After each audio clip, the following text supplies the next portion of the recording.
Saludamos a todas y todos nuestros invitados especiales de diferentes instituciones y sectores sociales.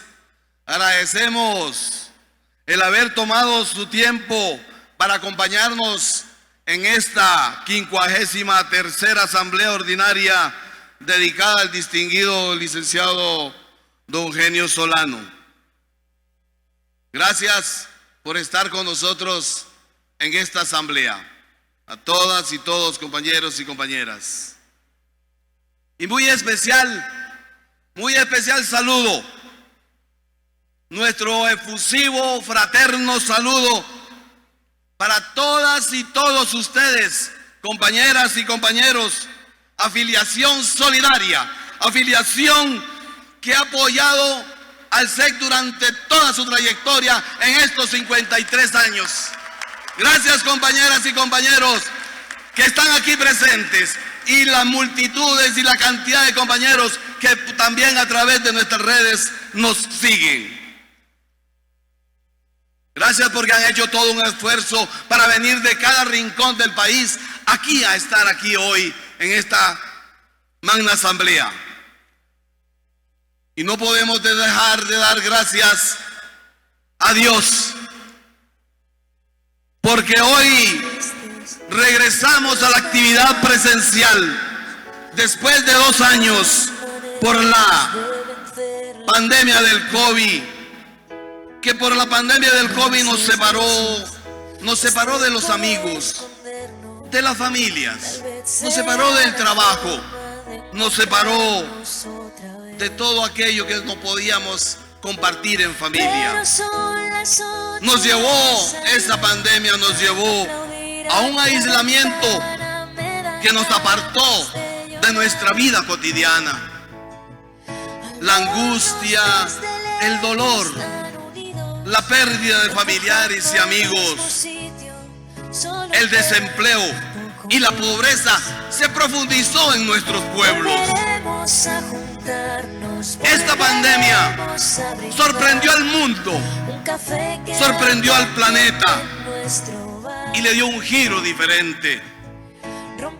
Días tristes, meses encerrados, buscando salidas, y a pesar de la distancia, nos sentimos unidos. Aprendimos a ser solidarios, aprendimos a valorar la vida. Hoy, para el SEC, esta barrera y este metro de distancia se rompe para que en esta 53ª Asamblea Ordinaria nos unamos y reflexionemos sobre lo que está sucediendo en nuestro país. Compañeras, compañeros, estamos rompiendo ese metro de distancia y estarnos alejados.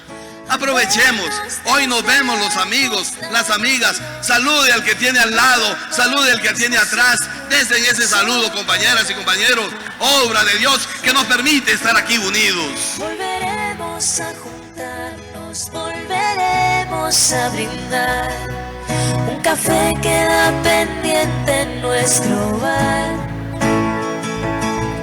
Romperemos ese metro de distancia entre tú y yo. Ya no habrá una pantalla entre los dos. Y después, compañeras, compañeros, enfrentamos un momento histórico de deterioro social, económico y político sin precedentes. Hoy la patria nos llama a tomar posición, a defender con claridad y valentía el legado que nos entregaron nuestros abuelos y nuestras abuelas. El legado de justicia y seguridad social, de trabajo decente, de educación y de salud, de democracia, de paz y libertad, que un gobierno irresponsable está poniendo en peligro con decisiones arbitrarias, improvisadas y muchas veces ilegales y hasta inconstitucionales. Compañeras y compañeros, Esta asamblea tiene que convertirse para el pueblo de Costa Rica en la trinchera de lucha para defender nuestra democracia. Todos y todas unidos vamos a defender nuestra democracia. Tiene que convertirse en esa trinchera de lucha esta asamblea. El SEC nos llama porque es la hora de actuar, es la hora de tomar decisiones en momentos de hacer patria. Es momento de que hagamos patria para defender nuestra patria. Enfrentamos el ataque más feroz, la arremetida más fuerte de los últimos 80 años contra el Estado social de derecho. Una camarilla de políticos irresponsables pretenden arrebatarnos los logros económicos, sociales alcanzados por el pueblo de Costa Rica. Se aprestan a querer desmantelar las instituciones públicas y por desaparecer nuestros derechos y garantías sociales contempladas en el artículo 50 de la Constitución Política. El SEC tiene la responsabilidad y el deber de luchar y decir las cosas por su nombre, y las vamos a decir por su nombre, porque esa es nuestra responsabilidad. Debemos luchar y decir las cosas claramente. No podemos olvidar que hemos construido y fortalecido esta democracia con justicia social, sin exclusión. Por eso es nuestro compromiso de defender la patria. A poner banderas en todos los montes, para que al amanecer el mundo se asombre.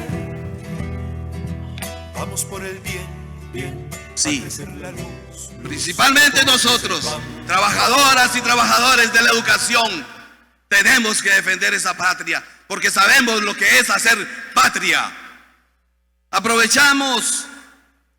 Se están aprovechando que la clase trabajadora aún no despierta del golpe y del dolor causado por la pandemia. Pretenden sorprendernos poniendo como excusa la estabilidad macroeconómica para atentar contra la Caja, contra el ICE, contra el INS, contra Recope. Ahora la toman también contra acueductos y alcantarillados. Impulsan su privatización de los recursos hídricos, de las cuencas, de los manantiales, humedales, ciénegas y ríos. No las quieren arrebatar.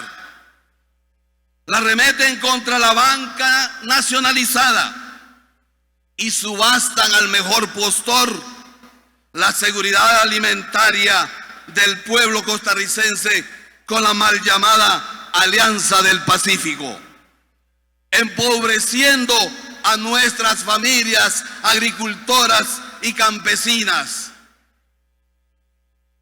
Estaremos corriendo el riesgo de tener en nuestra dieta alimenticia productos de muy bajo nutrición. En el discurso pronunciado el 8 de mayo, el señor presidente prometió un cambio histórico de acabar con los privilegios de pequeños grupos poderosos. Se comprometió no solo a ordenar la casa, sino que a reconstruirla. Pero lejos de enfrentar a los pequeños grupos de poder, les acaba de entregar el negocio de la importación del arroz, firmando un decreto ejecutivo que bajó los aranceles de importación de un 36% a un 4.5%, sin que ello signifique una disminución del precio para poder adquirir ese producto tan importante. Las familias siguen pagando el alto precio del arroz y unos pocos están engrandeciendo sus bolsillos. Esta medida que tomó el gobierno dejó fuera del mercado a los productores nacionales y sin empleo a 30,000 trabajadores vinculados directa e indirectamente con la actividad arrocera. De repente y sin previo aviso, el Consejo Nacional de Producción dejó de comprar el arroz a los productores nacionales, quienes perderán la cosecha sin poderla sacar de los plantíos, porque todo el arroz que se comercia ahora es importado por un pequeño grupo de poder que está engrosando sus ganancias a costa del pueblo. ¿Dónde quedó, señor presidente, su promesa de dejar trabajar que tanto repitió en campaña? ¿Por qué nos anuncia hoy que le quitará la potestad de Salice en la generación eléctrica para trasladarla al sector privado, que venderá el Banco de Costa Rica y parte del INSS para pagar la deuda pública? La misma suerte correrá Fanal, o sea, entregarán al mejor postor internacional nuestras instituciones públicas si nosotros lo dejamos. Los vamos a dejar. Defenderemos nuestras instituciones públicas. Así responde la dirigencia, la afiliación del SEC, es defender nuestras instituciones públicas.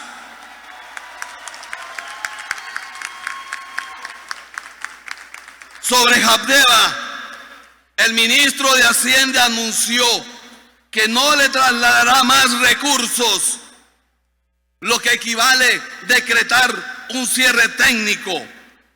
Esto incrementará aún más la pobreza y el desempleo al pueblo de Limón. Compañeras y compañeros, esto que hemos señalado y que estoy diciendo, como lo dije, lo decimos. No tendremos miedo de decirlo. ¿Por qué? Porque estas sí son broncas que nos los tenemos que comer todos juntos y juntas. Nosotros sí nos comeremos esa bronca con todos los sectores de este país, para que esto no suceda. Entre otros compromisos, el señor presidente prometió en campaña reformar el adefesio de la ley de empleo público. Lo dijo. Y hoy se nos anuncia que entrará en vigencia el próximo 10 de marzo de 2023, a sabiendas de que el salario único colapsará los sistemas de planillas de Integra 1 e Integra 2 y que su implementación generará discriminación y un mayor rezago salarial, precarizando así la labor del funcionario público.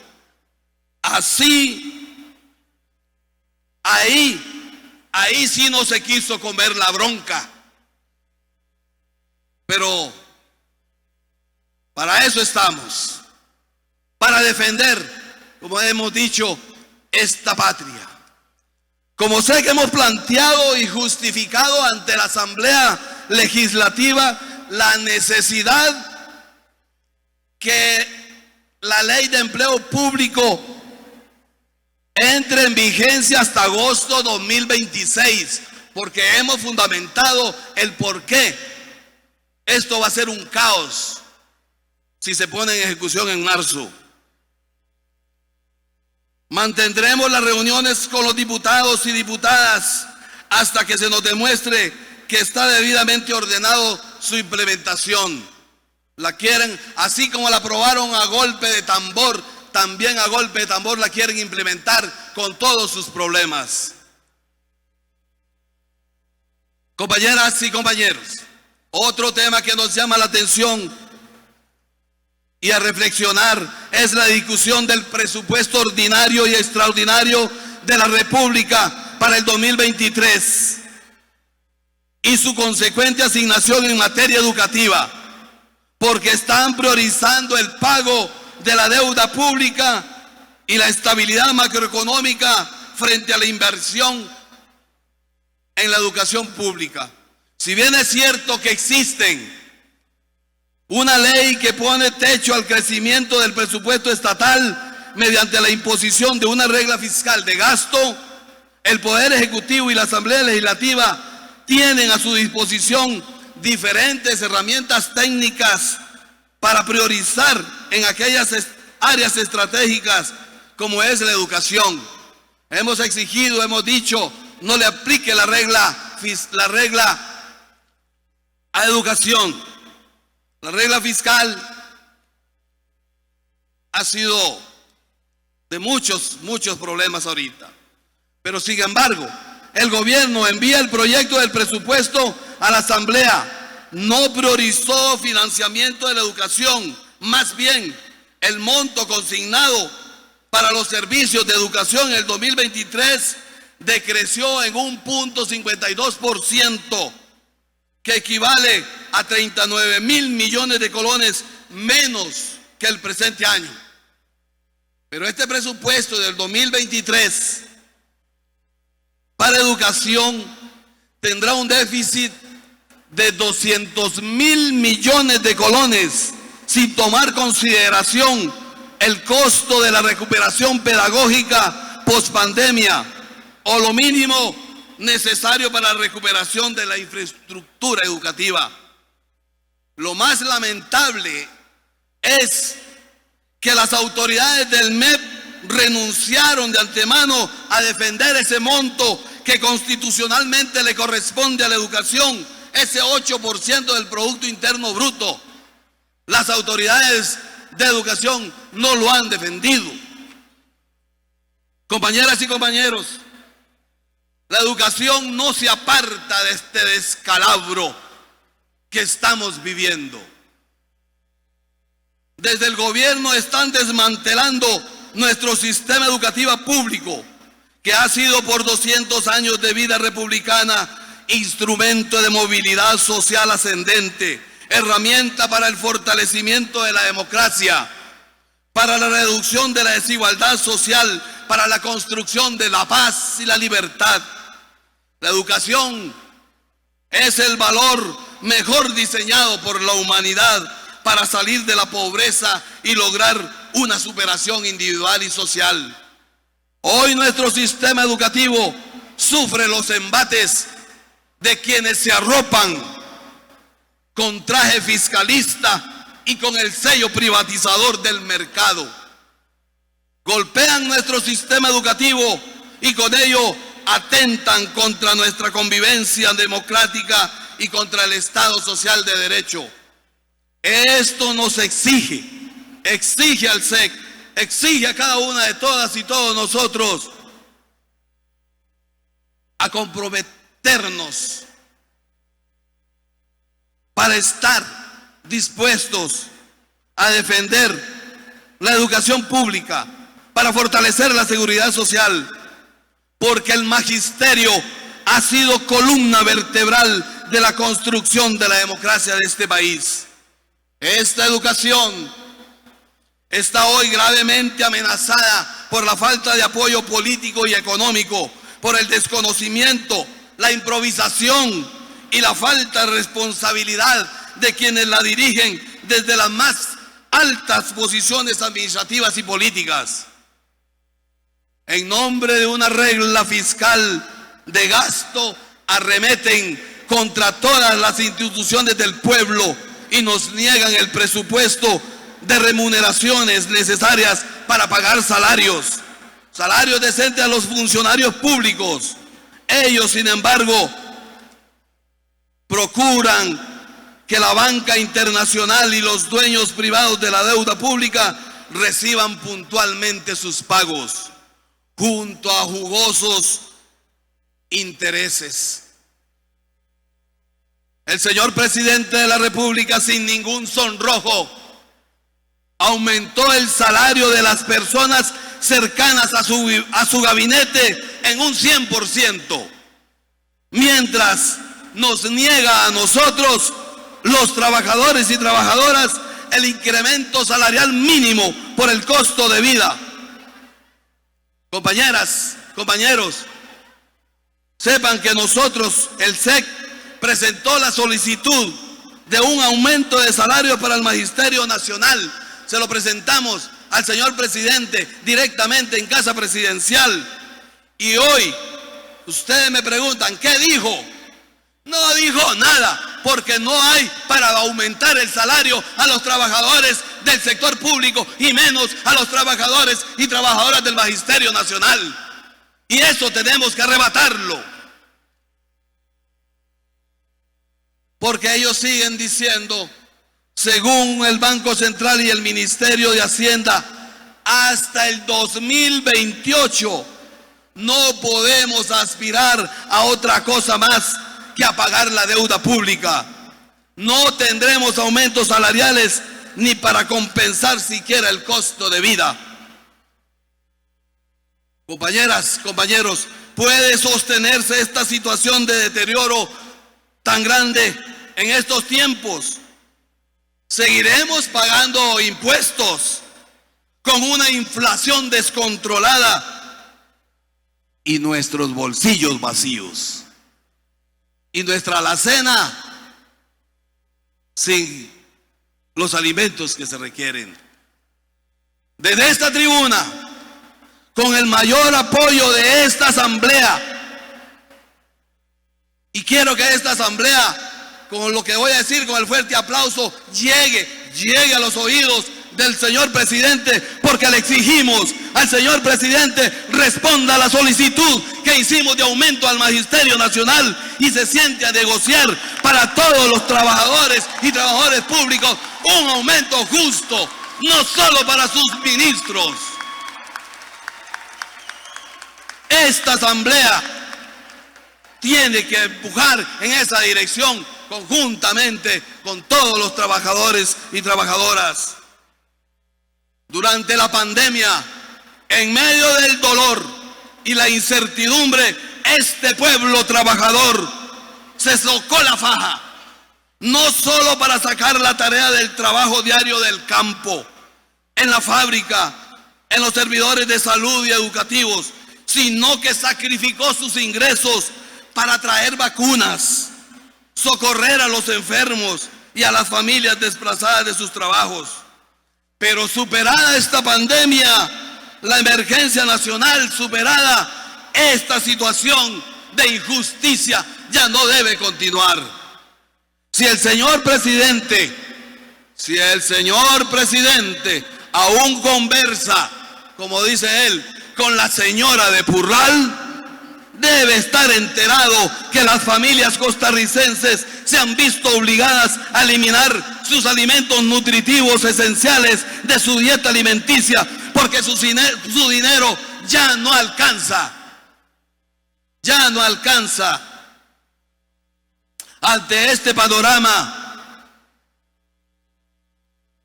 el MEP no tiene ninguna posibilidad. Este panorama que nos señalan de que no hay aumentos, de que recorta el presupuesto. Para el MEP no hay posibilidades de financiar la recuperación educativa post-pandemia. Es urgente y necesaria para perder. Y esta recuperación es necesaria. Pero no ha habido una luz, no ha habido una dirección. Es necesaria y urgente para no perder a varias generaciones de costarricenses, niños, niñas, jóvenes, que están a punto de ser excluidos del sistema educativo público. No podrán financiarse los nuevos programas de educación para la primera infancia, ni los programas de bilingüismo, de educación, formación técnica, dual, con este problema presupuestario. Ni siquiera alcanzará el dinero para mantener los comedores escolares abiertos todo el año, ni para pagar las becas, ni para pagar el transporte estudiantil. Pero aún de no tomarse medidas especiales como presupuestos extraordinarios durante el transcurso del año, compañeras, compañeros, vendrán cierres de servicios, despido de personal interino, y conflictos laborales por el efecto de 3 años de congelamiento salarial en medio de una inflación galopante. Para resolver esta crisis que rodea y afecta a la educación pública, el SEC propuso declarar la educación en emergencia nacional para que con ello así atender las necesidades más apremiantes de la educación, para atender la infraestructura, la conectividad, los salarios decentes, estabilidad laboral, para así poder dar una calidad de educación a la comunidad estudiantil y dotar de los recursos necesarios al Magisterio Nacional. En definitiva, el Poder Ejecutivo no tiene como prioridad la educación pública y siguiendo una dogmática fiscalista, ha propuesto un recorte presupuestario que la mutila, disminuyendo sus capacidades como herramienta de movilidad social, de igualdad y democracia social y económica. Debo señalar enfáticamente que ese presupuesto a la Asamblea Legislativa es inconstitucional. Está violentando el artículo 78 de la Constitución Política, que establece que el 8% de la educación del Producto Interno Bruto tiene que ser dedicado a la educación. Y les dije, hay un presupuesto del 6%. Así las cosas, compañeras y compañeros, cambiar el rumbo del financiamiento de la educación se visualiza como el reto inmediato del sector de educación. Así como intentaron violentar la autonomía y quitarle el presupuesto a las universidades, así como marchó esa juventud, así como se fue a las calles esa juventud, este magisterio con todo el pueblo en general debe ir planificando una lucha para defender la educación de este país, la educación pública.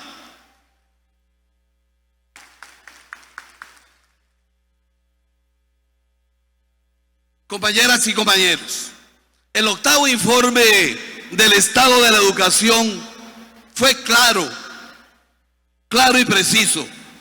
Señala debilidades de nuestro sistema educativo. No obstante, es lamentable que lo calificara como un pagón educativo en momentos de pospandemia, sin hacer justicia a los esfuerzos realizados por el Magisterio Nacional para mantener la continuidad de los servicios educativos en un periodo extraordinario que logró mantener el contacto con 1.200.000 estudiantes para evitar su exclusión del sistema educativo. El apagón educativo, como eslogan, tampoco contribuyó a generar propuestas de solución y lo consideramos ofensivo. Ese término lo consideramos ofensivo para las y los trabajadores de la educación, quienes no se detuvieron nunca durante la pandemia, utilizando sus propios recursos tecnológicos, utilizando el carro, la moto, las pangas, el caballo, en bicicleta y a pie para hacerle llegar a cada uno de los niños del rincón de este país todas las guías didácticas para que el estudio no les faltara. Esos han sido ustedes, compañeras y compañeros, que han puesto, y por eso nosotros no aceptamos que digan apagón educativo, porque ustedes existen y existían en el momento de la pandemia y llevamos la educación a todos los rincones de este país. Gracias, muchachos, muchachas, compañeros, por ese amor a la patria y ese amor a la educación. Porque en Costa Rica nunca se apagó la educación, ni se detuvo el trabajo del Magisterio Nacional. Para hablar de la crisis de nuestro sistema educativo, debemos ubicarnos en la crisis estructural con claridad política para hablar de la transformación y la orientación que se le debe dar sin ningún perjuicio ideológico.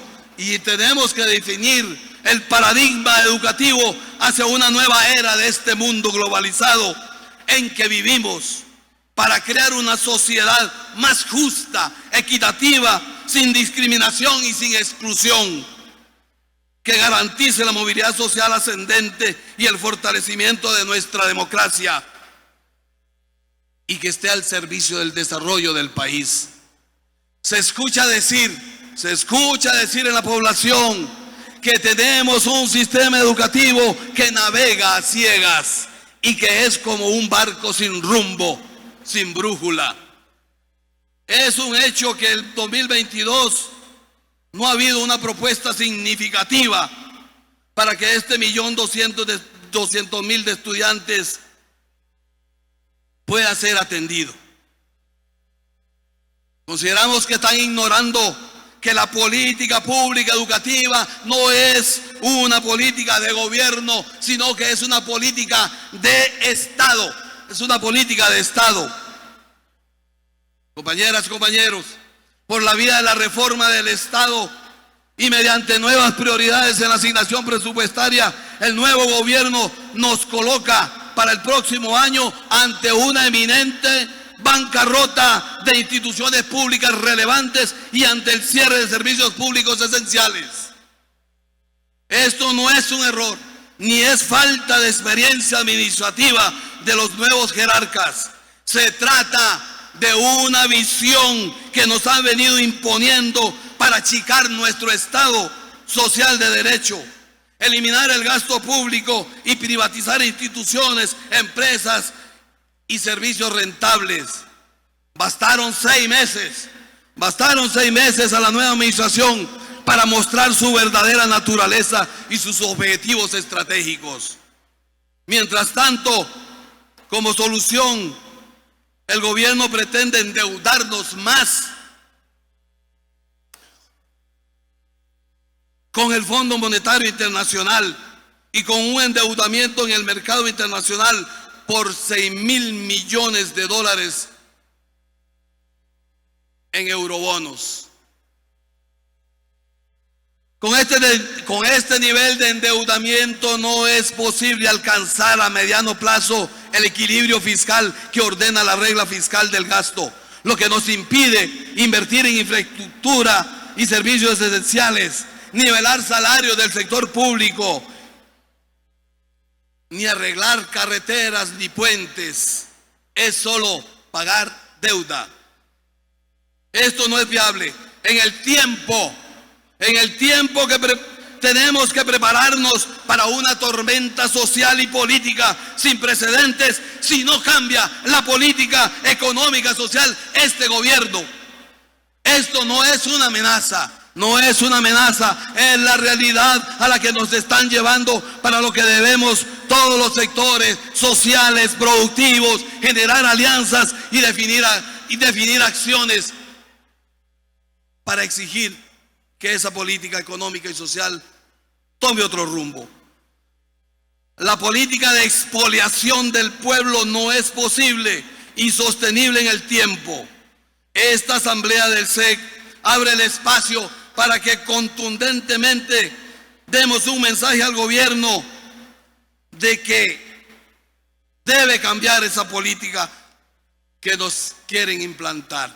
Desde el SEC y específicamente desde esta asamblea hacemos un llamado a las organizaciones hermanas del magisterio para que unamos acciones y esfuerzos por reivindicar la labor del trabajador y la trabajadora de educación, en particular para que se alcance un acuerdo conjunto para solicitar un 10% de aumento para el Magisterio Nacional y para todo el sector público.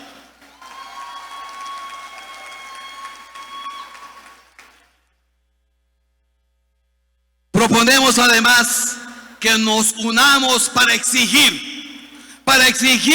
el respeto y la existencia de la Convención Colectiva de Trabajo y el cumplimiento de todos los derechos económicos y sociales del magisterio.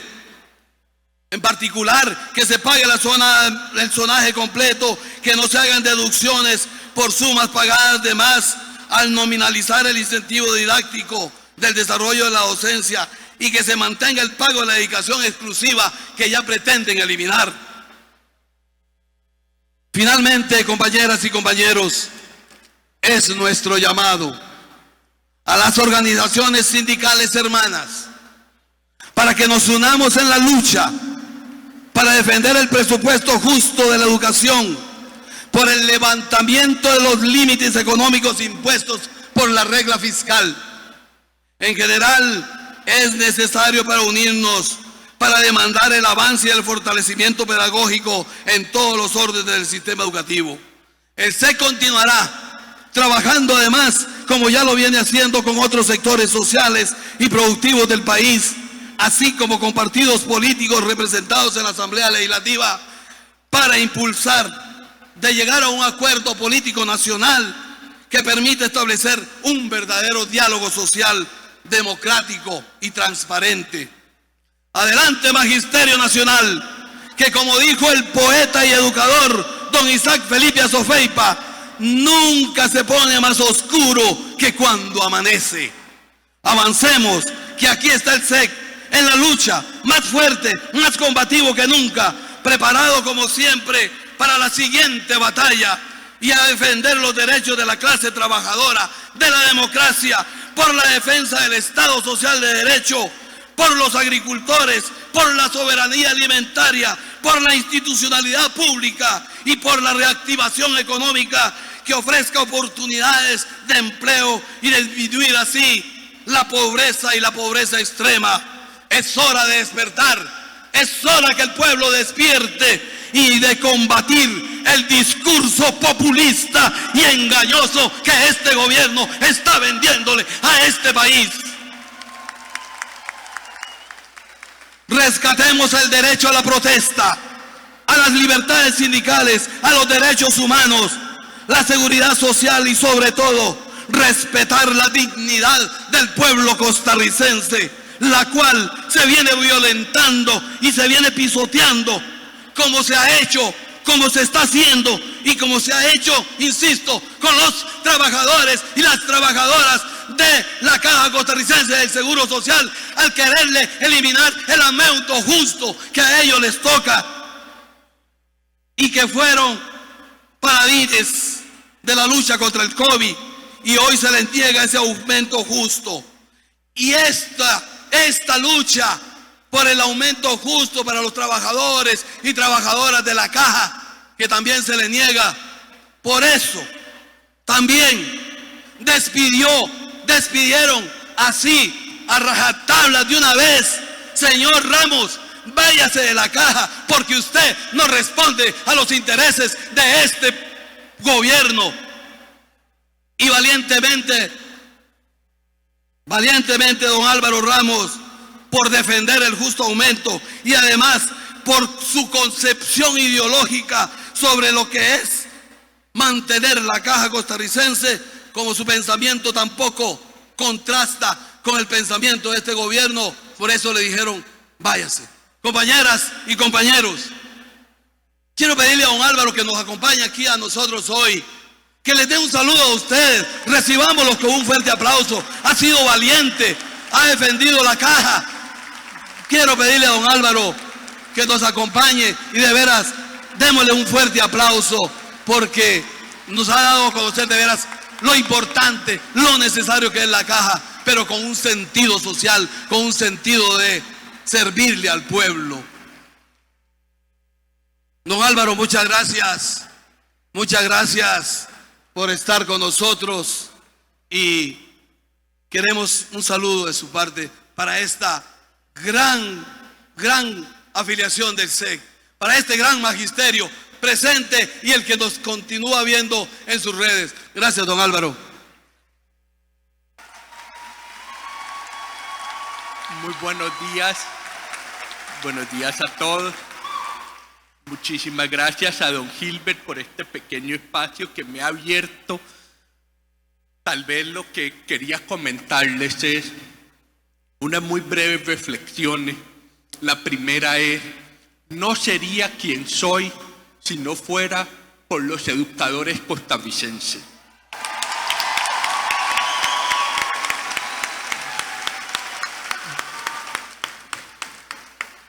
Yo nací con una sordera severa. Cuando era pequeño yo no hablaba.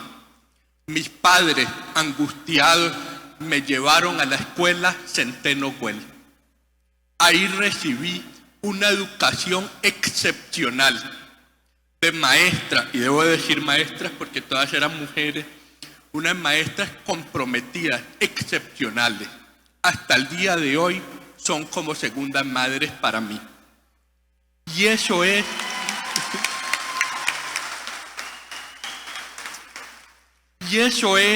el valor excepcional que pueden dar los educadores a un país. Transforman las vidas de las personas, transforman las vidas de los niños, les permiten alcanzar el potencial de todo lo que pueden hacer y soñar.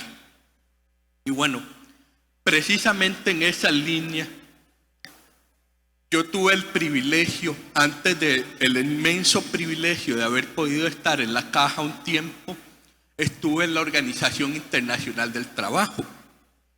Y en la Organización Internacional del Trabajo hay varios temas. Uno estratégico, cómo para lograr el objetivo primario de la Organización Internacional del Trabajo, que es garantizar un trabajo decente y digno a todos los seres humanos, primero tiene que haber educación.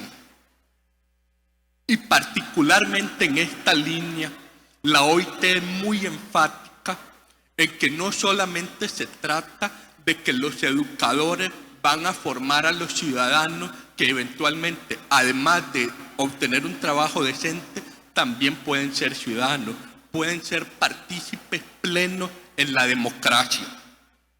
Pero hace especial hincapié en que si queremos trabajo decente para todos, los primeros que deben tener trabajo decente y ambiente digno de trabajo son los educadores.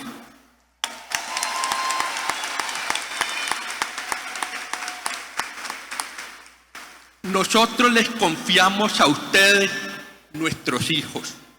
¿Qué hay más preciado que nuestros hijos? Entonces, si les estamos dando algo de inestimable valor a ustedes, confiándoles en sus manos, pues entonces ustedes también merecen que nosotros les demostremos cuánto los valoramos a ustedes como trabajadores, como ciudadanos, dándoles las herramientas, dándoles las condiciones laborales que permitan que ustedes se sientan motivados, que se sientan valorados por sus comunidades, valorados por la sociedad costarricense, para que puedan acometer ese trabajo de formar a nuestros hijos de la mejor manera posible. Y bueno, me ha dado mucho pesar salir de la Caja porque soy un firme convencido, y lo he dicho en muchas oportunidades, que el Estado moderno, el Estado democrático, descansa sobre la protección social y sobre la educación. Existen muchos otros servicios que puede proveer el Estado, pero incluso estados antiguos ya los proveían. Solo los estados modernos son los que proveen educación universal y protección social universal. Y esta educación universal y esta protección social universal requieren de estructuras enormemente complejas. La Caja es una de esas estructuras enormemente complejas. El Ministerio de Educación es otra de esas estructuras enormemente complejas. Y cuando digo compleja, quiero decir, se necesita personal altamente capacitado de toda índole, desde los maestros hasta los administrativos, hasta los médicos, para que estas estructuras tan complejas funcionen bien. Y la motivación de estas estructuras, esa sensación de misión, de que todos juntos estamos construyendo un mejor país y una mejor sociedad, solo se puede si todos estamos unidos, si todos estamos dialogando entre personas razonables. Claro, cuando la razonabilidad falla, hay que pasar a la acción. Y bueno, espero que todos juntos podamos construir en esas plataformas de razonabilidad, de diálogo, pero reitero, Si no, siempre está la acción. Muchísimas gracias a todos. Muchas gracias, don Gilbert, por este espacio.